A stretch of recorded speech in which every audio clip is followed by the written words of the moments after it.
দুদিনের ছুটিতে যদি কোথাও যাবেন ভাবছেন তাহলে এই ভিডিওটি পুরো দেখুন। আমরা বেরিয়ে পড়লাম মাইথনের উদ্দেশ্যে। তো প্রথমে আমি যেহেতু দাসনগরে থাকি, দাসনগর থেকে হাওড়া স্টেশনে চলে এলাম। হাওড়া স্টেশনে এরকম সুন্দর গিনিপিগ আর খরগোশ দেখতে পেলাম, তো তার একটু ছবি নিয়ে নিলাম। ছবি নেওয়ার পর আমাদের ট্রেন দিয়ে দিয়েছে পূর্বা এক্সপ্রেস। তো পূর্বা এক্সপ্রেসে করে আমরা যাব আসানসোল পর্যন্ত। চলুন পূর্বা এক্সপ্রেসে উঠে পড়া যাক। তার আগে একটু গিনিপিগগুলো দেখে নিই, কী সুন্দর লাগছে দেখতে। এরাও যাবে পূর্বা এক্সপ্রেসে। তো দেখুন হাওড়া থেকে আমরা আসানসোল যাওয়ার জন্য পূর্বা ট্রেনে উঠে পড়লাম। Happy Holi everyone. তো আজকে আমরা যাচ্ছি মাইথন ট্যুর। এটা হচ্ছে পূর্বা এক্সপ্রেস। আসানসোলে নামবো, আসানসোল থেকে গাড়ি করে মাইথনের উদ্দেশ্যে যাবো। তো দুদিনের যদি ছুটিতে আপনি যেতে চান তো মাইথন ট্যুরটা বেশ ভালোই। পুরো সঙ্গে থাকুন, পুরো ভিডিওতে আপনাদের মাইথন ট্যুরের ডিটেলস দেবো। তো এখানে পূর্বা এক্সপ্রেস, এখানে যে রিজার্ভেশনের ভাড়া, এটা স্লিপার ক্লাস, রিজার্ভেশনের ভাড়া 175 টাকা। ডট 8টা বাজে, 8টার সময়, সকাল 8টার সময় পূর্বা এক্সপ্রেস ছেড়ে দিল। আমরা এই পূর্বা এক্সপ্রেস যাই দিল্লি পর্যন্ত, আমরা যাব আসানসোল 3 ঘন্টার জার্নি। তো দেখা যাক কটায় নামায় অ্যাকচুয়ালি। পূর্বা এক্সপ্রেস 2 ঘন্টার মধ্যেই দুর্গাপুরে চলে এসছে। 10টা বাজে দুর্গাপুরে পৌঁছে গেছে। এবার আসানসোলের উদ্দেশ্যে রওনা দেবে। তো চলুন, পূর্বা ভালোই যাচ্ছে। দেখুন আসানসোলেও নেমে পড়েছে। আমরা আসানসোলে নেমে পড়েছি, নেমে ফ্লাইওভারে উঠে পড়েছি। একবার টাইমিংটা দেখে নিই। দেখুন 11:15 বাজে, মানে এখানে নামিয়েছে 10টা 40-এ। তো এবার আমরা বাইরের দিকে চলে এলাম। বাইরের দিকে আমাদের গাড়ি বুক করা আছে। গাড়িতে করে আমরা যাব ইউথ হোস্টেল। এখান থেকে 25 কিলোমিটার ইউথ হোস্টেল। আমরা গাড়িতে উঠে পড়েছি, এবার ইউথ হোস্টেলের দিকে যাচ্ছি।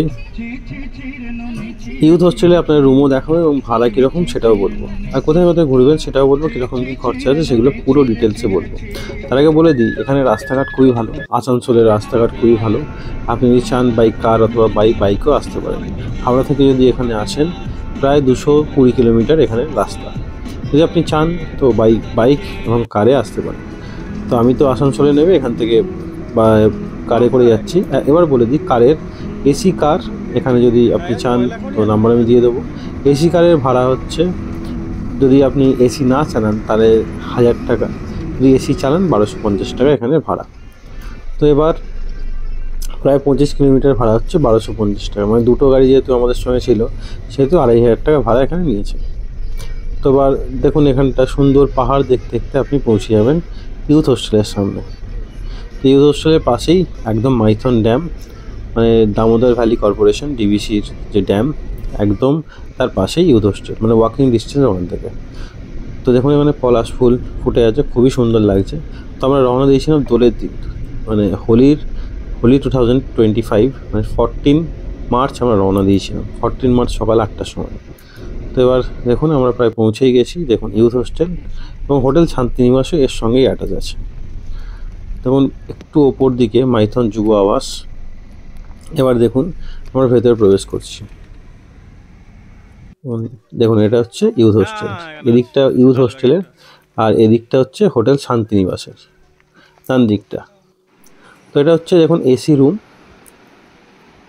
তো এটা হচ্ছে দুজনের জন্য, দুজনের থাকার জন্য এনাফ। এখন দেখুন এখানে বাথরুমটা ভালোই, দারুণ না হলেও ভালো, যথেষ্ট ভালো। এবার আপনাদের সবগুলোই এসি রুম। এই রুমটার ভাড়া হচ্ছে 1100 টাকা। তো এবার দেখুন একটা ভিআইপি রুমও আমরা নিয়েছিলাম, যেটার ভাড়া ছিল 2000 টাকা। তো ভিআইপি রুমটা দেখাচ্ছি আপনাদের। ওটা এমনি রুম ছিল গ্রাউন্ড ফ্লোরে। এবার দেখুন এটা হচ্ছে ভিআইপি রুম। এসি তো আছেই, একটা ব্যালকনিও আছে, এখানে এতটা স্পেস আছে। দেখুন খুবই সুন্দর লাগছে দেখতে এসি রুম। দেখুন এখানে হচ্ছে একটা ব্যালকনিও আছে, আপনি ব্যালকনিটাও দেখতে পারেন। এমনি নর্মাল রুমের ভাড়া 1100 টাকা, এবং নর্মাল এসি রুম ভাড়া 1100 টাকা। আর হচ্ছে আপনার যদি ভিআইপি রুম নেন, ভিআইপি রুমটা একটু বড়, ভিআইপি রুম নিলে 2000 টাকা ভাড়া। বেশ সুন্দর, পরিবেশটা বেশ সুন্দর। এবার হোলির দিন, এবার তো হোলি খেলতেই হবে। Happy Holi everyone. আমরা আজকে মাইথন যুব আবাসে আছি। তো এখানে হোলি খেলা চলছে। Happy Holi everyone.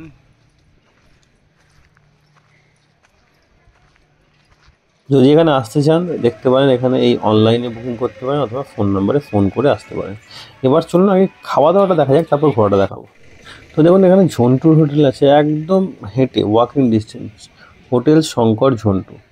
তো এখানে আপনি খাবার খেতে পারেন, এখানে খাবার সত্যিই খুব ভালো। 4টে লুচি 1 প্লেট তরকারি আপনার 30 টাকা নেবে। তো খাবার যথেষ্ট ভালো। আমি প্রথমে খাবারটা খেয়ে নিই, ব্রেকফাস্ট সেরে একটু রেস্ট নিয়ে লাঞ্চটাও করে নিই। লাঞ্চে থাকবে ভাত, ডাল, একটা আলু ভাজা অথবা আলু ঢ্যাঁড়স ভাজা, একটা বেগুনি, তারপর দেখুন এখানে আলু পোস্ত দিয়েছে। আলু পোস্তর পর এখানে আপনাকে স্যালাডও দেবে। স্যালাডের পর দেখা যাক কী আসে। স্যালাড হয়ে গেল দেখুন। আর খাবারের টেস্ট খুবই ভালো। একটা মাছ ভাজা, মাছ ভাজাটা যতটা ছোটো লাগছে ততটাই বড় মাছ ভাজাটা। কাতলা মাছের একটা সুন্দর পিস। এরপর চলে এলো কাতলা মাছের ঝাল। তো এই যে সব মিলিয়ে একটা ভাজা এবং একটা কাতলা মাছের, মানে কাতলা মাছের যে থালি আছে, কাতলা মাছের ঝালের থালির দাম হচ্ছে 130 টাকা। আর একটা মাছ ভাজার জন্য 50 টাকা এক্সট্রা, মানে 180 টাকা। শেষ পাতে আপনাকে চাটনি ও পাঁপড়ও দেবেন। খাওয়ার পর একটু রেস্ট নিন, বিকালের দিকে বেরিয়ে পড়ুন। একটা টোটো ভাড়া করুন, তারপর টোটোয় উঠে পড়ুন। টোটোয় উঠে দুটো জায়গা দেখে নিন। এক হচ্ছে শিব মন্দির, যেটা 285টা সিঁড়ির ওপরে আছে। শিব মন্দির খুবই সুন্দর দেখতে। আর একটা হচ্ছে এখানে যেহেতু পলাশ ফুল আছে, পলাশ ফুলের বাগান। তো চলুন আগে প্রথমে শিব মন্দির যাবো, তারপর পলাশ ফুলের বাগান যাব। দেখুন এটা হচ্ছে শিব মন্দির, 285টা সিঁড়ি ওপরে উঠতে হবে। দেখুন ভান্ডার পাহাড় লেখা আছে, অমরনাথ শিব মন্দির এখানে আছে। অমরনাথ শিব তো মন্দির। এখানে দেখুন খুব সুন্দর দেখতে, কতটা সুন্দর লাগছে দেখুন। তো চলুন চটপট উপরে উঠে পড়ি। আমি ভিডিওটা একটু ফাস্ট করে নিলাম, এত জোরে ওঠা সম্ভব না। অনেকগুলো সিঁড়ি, 285টা সিঁড়ি, অনেকটাই সিঁড়ি। একসঙ্গে তাড়াতাড়ি উঠতে যান আপনার কষ্ট হতে পারে, তো আস্তে আস্তে ওঠাই বেটার। আর একটু ভিডিওটা ফাস্ট করে দিই। তো এখানে বিকাল বিকাল করে এলে বেশ ভালোই লাগবে, 4টে 4:30টার সময় এখানে উঠতে বেশ ভালোই লাগবে। আর পাখির ডাক শুনতে খুবই সুন্দর লাগবে। আগেই বলে দিই, মন্দিরে যদি খুব সকালে আসেন 8টা 9টার দিকে, মন্দির কিন্তু খোলা থাকে না। তো বিকালের দিকে আসাই বেটার। তো প্রথম দিন আপনি লাঞ্চ করে একটু রেস্ট নিয়ে এখানে একটা টোটো ধরে চলে আসতে পারেন।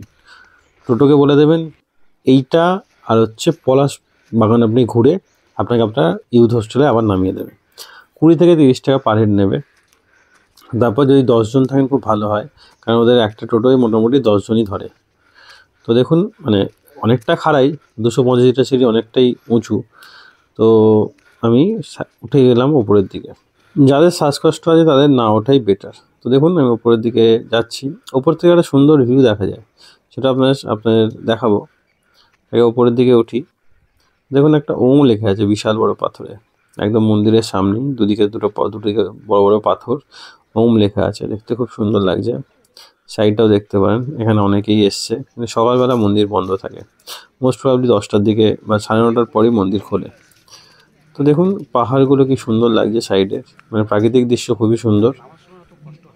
এবার এখান থেকে দেখতে পারেন ডিভিসি দেখা যাচ্ছে, এই যে ড্যামটা দেখা যাচ্ছে অ্যাকচুয়ালি, যে মাইথন ড্যাম, ওটা মাইথন ড্যামটা দেখা যাচ্ছে।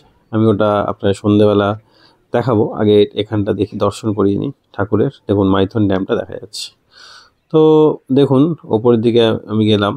দেখুন শিব মন্দিরটা আপনার দেখাচ্ছে, শিবলিঙ্গ আছে এখানে, অমরনাথ শিবলিঙ্গ যেরকম ঠিক সেরকমই শিবলিঙ্গ আছে, নিচে এটা লেখা ছিল। তো দেখুন ভেতরে শিবলিঙ্গ দেখাচ্ছি। এতটা উপরে উঠে শিবলিঙ্গের কাছে মহাদেবের কাছে আসতে হয়। দেখুন কি সুন্দর দেখতে, এখান থেকে দেখতে পারেন ওপরটার উপর। তো মহাদেব এখানে বিরাজমান। এবার সাইড আমি এক পাক প্রদক্ষিণ করে আপনার দেখাচ্ছি। সাইড দিয়ে আপনি প্রদক্ষিণও করতে পারেন এই মন্দিরটাকে। সকালবেলা গেলে ফাঁকা থাকে, কিন্তু মন্দির বন্ধ থাকে। তো দেখুন সাইড দিয়ে আমি পুরো মন্দিরটা প্রদক্ষিণ করছি। আপনি চাইলে 7 পাক কিংবা 3 পাক প্রদক্ষিণ করতেই পারেন। আমি 3 পাক প্রদক্ষিণ করেছিলাম। দেখুন এখান থেকে এত সুন্দর ভিউ দেখা যায় না, আপনার ইচ্ছা করবে এখানে আরও অনেকক্ষণ থাকতে। তো প্রেফার করবেন যাতে একদম আপনি একটু ঠান্ডায় আসতে পারেন। ঠান্ডায় আসলে আরও বেশি ভালো লাগবে। যেহেতু আমি হোলিতে এসেছিলাম, হোলিতে একটু গরম পড়ে গেছিলো, কিন্তু ঠান্ডায় আসলে আপনি বেশি মজা। তো ফাইনালি আমি এখান থেকে নিচে নেমে চলে এলাম। এবার আপনি চাইলে এখানে অনেকক্ষণ থাকতেও পারেন। এবার এখান থেকে বেরিয়ে আপনি যাবেন পলাশ বন বলতে পারেন, বা পলাশ, যেখানে প্রচুর পলাশ গাছ আছে। আপনি অটোওয়ালাকে বললে পলাশ বাগান আপনাকে নিয়ে চলে যাবে। তো এখানটা আমার বেশ ভালো লেগেছে। তো চলুন এবার পলাশ বাগানের দিকে যাই। তো আবার আমরা টোটোয় উঠে পড়লাম, উঠে পলাশ বাগান। দেখুন এখানে সবই পলাশ পলাশ গাছ কিন্তু। আর দেখুন দৃশ্যটা দেখুন, পেছনের দৃশ্যটা দেখুন, কি অসাধারণ লাগছে। এই নদীটা হচ্ছে বরাকর নদী, যেটা ড্যামের নিচে আছে। মানে ড্যাম যে ডিভিসি যখন জল ছাড়ে, এই জলটাই কিন্তু যায় ওয়েস্ট বেঙ্গল দিকে। এখানে দেখুন যেদিকে দেখতে পাবেন পলাশ গাছ, খুব সুন্দর দেখতে লাগছে পলাশ গাছ। আমি নেব, আপনাদের দেখাবো। তো এই যে পাহাড়, এর জন্য আপনাকে বোটিং করতে হবে। বোটিং করলে পাহাড়ের সামনে এবং পাহাড়ে নামতেও পারেন। আমি বোটিংও করেছিলাম, পুরো ভিডিওটা দেখুন, আপনাকে পুরোটাই আপনার সামনে নিয়ে আসবো। তো দেখুন দেখতে খুবই সুন্দর লাগছে। এখানে ছবি তোলার আইডিয়াল জায়গা, যত ইচ্ছা আপনি ছবি তুলতে পারেন। যদি আপনি সেলফি লাভার হন, তো আপনার জন্য অসাধারণ লাগবে। তো এখানে দেখুন, এখানে যে ঘরটা দেখা যাচ্ছে, এটা অ্যাকচুয়ালি ঘর না, এটা একটা মন্দির, আদিবাসীদের মন্দির।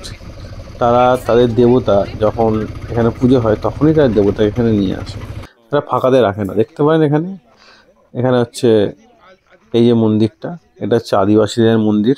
এখানে কিন্তু কোনো মূর্তি নেই, যখন পুজো হয় একমাত্র তখনই এখানে মূর্তি নিয়ে আসে। আর এখানে দেখুন পলাশ ফুলের সঙ্গে আপনি ছবি তুলতে চান, এখানে এটা হচ্ছে আইডিয়াল জায়গা, এবং এখানে নিচে দাঁড়িয়ে প্রচুর ছবি তুলতে পারেন।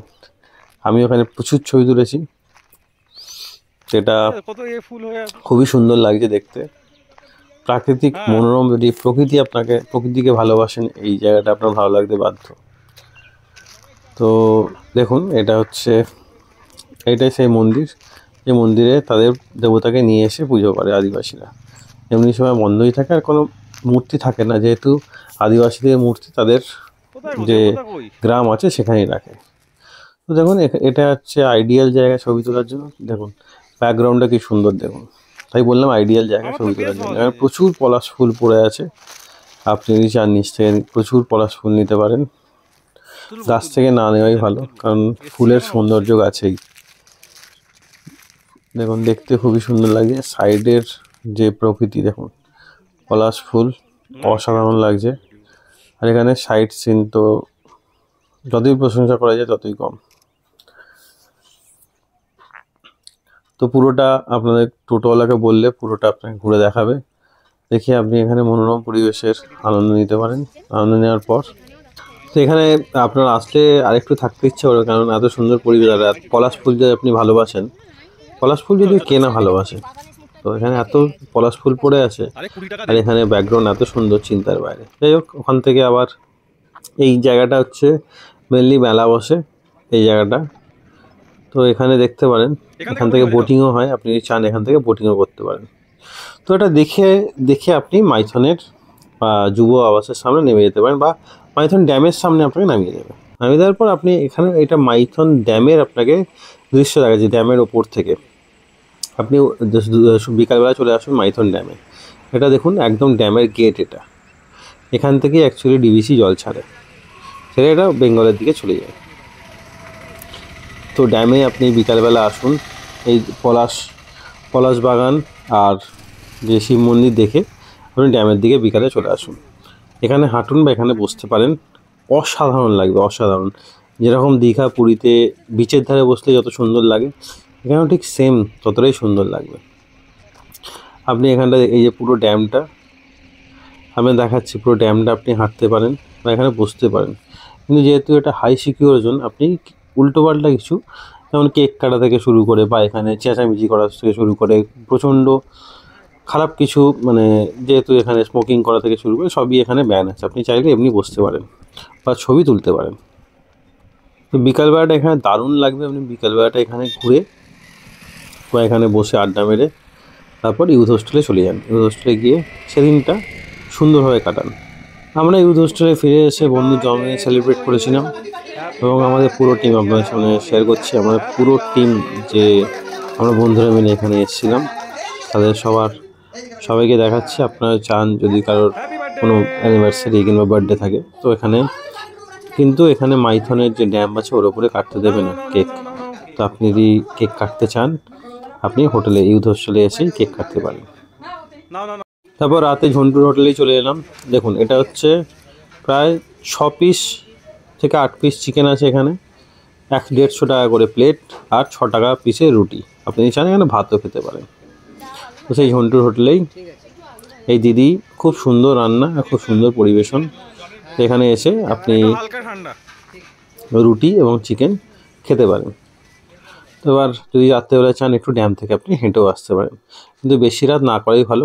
এলাকায় গ্রামবাসী মানে এর লোকালিটি খুব কম, তো আপনি চাইলে একটু সন্ধ্যে সন্ধ্যে নাগাদ হেঁটে আসতেই পারেন। রাতে খেয়ে ইউথ হোস্টেলের সামনে হেঁটে আসতেই পারেন।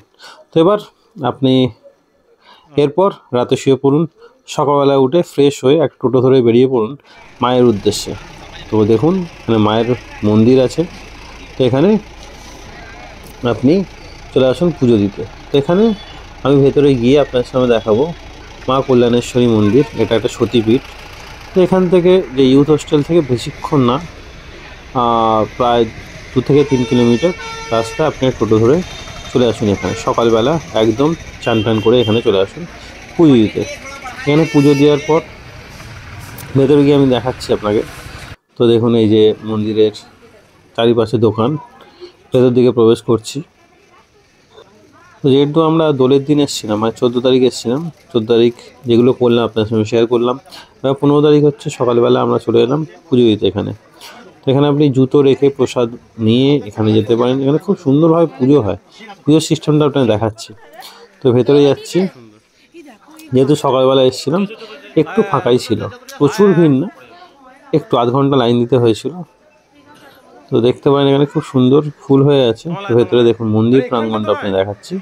এটা হচ্ছে মন্দির প্রাঙ্গণ। আপনি ঢুকেই এই যে কল্যাণেশ্বরী মন্দির প্রাঙ্গণটা, এটাই খুব সুন্দর দেখতে লাগছে। এবার আমি ভেতরের দিকে প্রবেশ করছি। দেখুন ভেতরের দিকের পরিবেশ আপনি দেখতে পারেন, এখানে বসতেও পারেন, ভালো লাগবে। তো আমরা লাইন দিয়ে নিলাম পুজো দেওয়ার জন্য। ভেতরের দিকে প্রবেশ করলাম পুজো দেওয়ার জন্য। দেখুন এখানে লাইন আছে, আপনাকে লাইনে দাঁড়াতে হবে পুজো দেওয়ার জন্য। তো আমি পেছন দিক দিয়ে লাইন, তো আমি লাইনে দাঁড়িয়ে পড়লাম। দেখুন এই যে পেছন দিক দিয়ে লাইন, পেছন দিক দিয়ে লাইন দিয়ে আমি দাঁড়িয়ে পড়লাম। প্রায় 30 জনের পেছনে লাইন দিলাম সকাল 9টার সময় গিয়ে। তো আপনি আরও চাইলে আরও একটু সকালে আসতে পারেন। আমি মন্দিরের ভেতরটা একটু আপনার সামনে দেখাচ্ছি, মন্দিরে কীরকম পুজোর সিস্টেম সেটা দেখানোর জন্যই আপনাদের ভেতরটা দেখাচ্ছি। এবং এটা হচ্ছে মন্দিরের ভেতরে।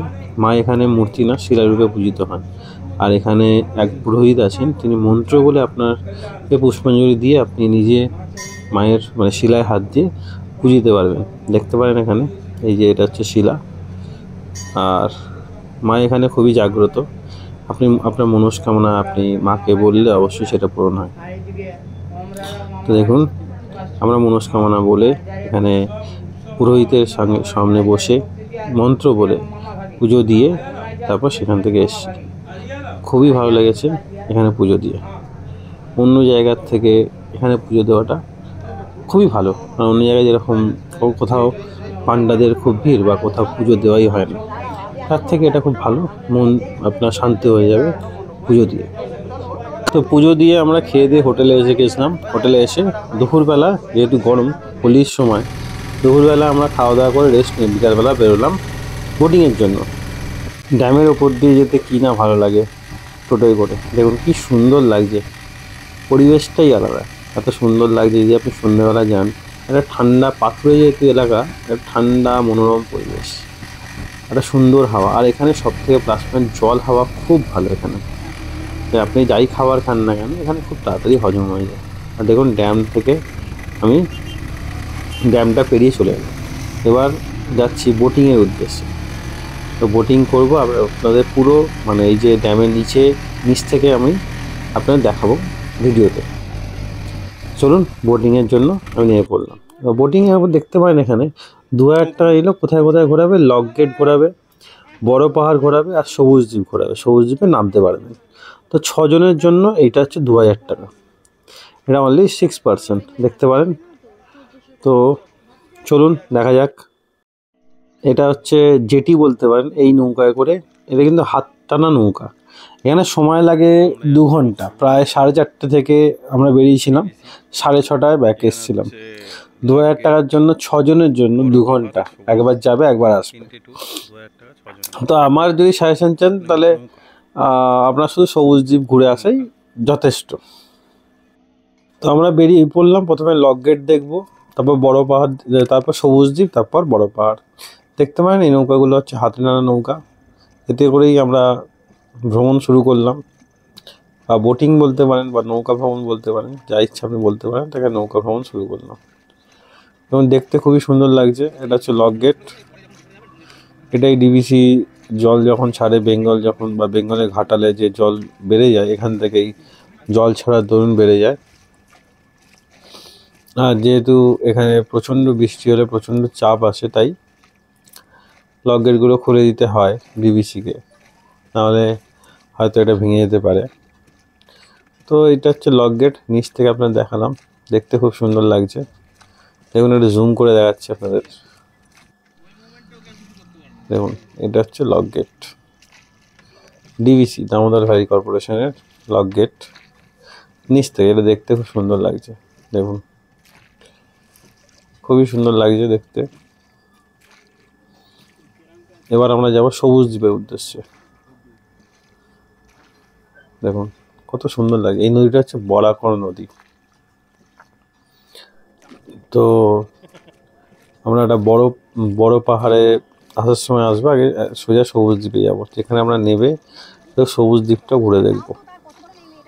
তো দেখুন বেশ ভালো লাগবে আপনার বরাকর নদীর ওপর ঘুরতে। আমরা সবুজ দ্বীপের উদ্দেশ্যে রওনা দিচ্ছি। এখানে নৌকার মধ্যে থাকলে খুবই সুন্দর লাগবে। হ্যাঁ, এখানে একটা মাইনাস পয়েন্ট বলছি, সেটা হচ্ছে এখানে স্পিড বোট খুব চলে। তো আপনি চাইলে স্পিড বোটে করে যেতেই পারেন। স্পিড বোটের জন্য ছোটো নৌকাগুলো কিছু সমস্যা হয়, ছোটো নৌকাগুলো স্পিড বোট পাশ দিয়ে যায় একদম, মানে এতটাই ঢেউ আসে, মনে হয় যেন এই বুঝি নৌকার মধ্যে জল ঢুকে গেল। এই একটা খুবই মানে মাইনাস পয়েন্টের। হয় সবই স্পিড বোট করে দিক, নাহলে স্পিড বোটের জন্য একটা আলাদা লেন রাখুক। দেখতে পাচ্ছেন এখানে ঢেউ আসে, মনে হয় যেন এই যেন জল ঢুকে যাচ্ছে আর কি। স্পিড বোটের জন্য এতটাই ঢেউ, কিন্তু বরাকর নদীতে এমন কিছু ঢেউ না, বা এমন কিছু জলের টান নেই। তাহলে এটা হচ্ছে সবুজ দ্বীপ। চলুন আমরা সবুজ দ্বীপে নেবে, তারপর আবার এই যে এটা হচ্ছে সবুজ দ্বীপ, একদম পুরো গোটা নদীর মধ্যখানে অবস্থান করেছে। দেখতে খুবই সুন্দর লাগে সবুজ দ্বীপ। দেখুন অনেক লোকও দেখতে পাবেন এখানে সবুজ দ্বীপে, অনেক লোকও এখানে নেবে, ভেতরটা ঘুরে দেখছে। তো আমরাও এখানে ভেতরে নেবে ঘুরে দেখব। জায়গাটা তো জাস্ট অসাধারণ। আপনি যদি আপনার নৌকা বা নদীতে যদি বোটিং করতে যদি ভালো লাগে, তো এটা আপনাকে একদম নিরাশ করবে না। তো এখানে আমরা দেখুন সবুজ দ্বীপের সামনে চলে এসেছি। এবার এখানে নেমে পড়লাম সবুজ দ্বীপে। এই যে এখানে আমরা ছবি তুলছি, এই যে নৌকা, এই যে আমাদের নৌকা এখানে দাঁড়িয়ে আছে, আর এই দেখুন সাইডটা কি সুন্দর। আপনি যদি চান এখান থেকে প্রচুর ছবি তুলতে পারেন। আর এখানটা দাঁড়িয়ে একদম পুরো নদীটা দেখা যাচ্ছে। তো এখানে সবে সূর্য ডুবছে এখানে, এর ছবিও আপনি তুলতে পারেন, অসাধারণ লাগবে। খুবই সুন্দর পরিবেশ এখানে। দেখুন আমরা আবার এখান থেকে বেরিয়ে পড়লাম, বা বড় পাহাড়ের উদ্দেশ্যে রওনা দিচ্ছি। বড় পাহাড়ের পাশ দিয়ে যাবে। বড় পাহাড়ে আগে লোককে নামতে দিত, কিন্তু এখন কাউকে নামতে দেয় না কিছু একটা ইনসিডেন্টের ফলে। তো আপনি আমি 4:30টায় শুরু করেছিলাম, 6:30 বেজে গেছে, প্রায় অন্ধকার হয়ে গেছে। অন্ধকারেও বেশ সুন্দর লাগছে এখানে বসে বসে সূর্য ডোবাটা দেখাও খুবই আনন্দের বলতে পারেন, আর একটা মনোরম পরিবেশ।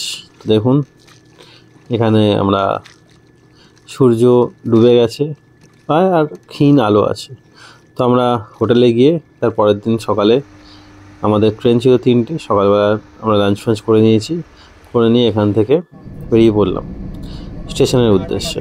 তো দেখুন 2 দিনের ট্যুর আমাদের কমপ্লিট, আর একদম সুন্দরভাবে এক্সপ্লোর করে আমরা আসানসোলে চলে এলাম। আসানসোল থেকে ট্রেন ধরে 3টের সময় লালকুয়া ট্রেন ছিল, সেটা ওখানে নামাবে, মানে হাওড়াতে নামাবে 6:30, 6:15 বা 6টাই ধরতে পারে। 3 ঘন্টার কমই লাগে, 3 ঘন্টা লাগে না ঠিকঠাক যদি ট্রেন যায়।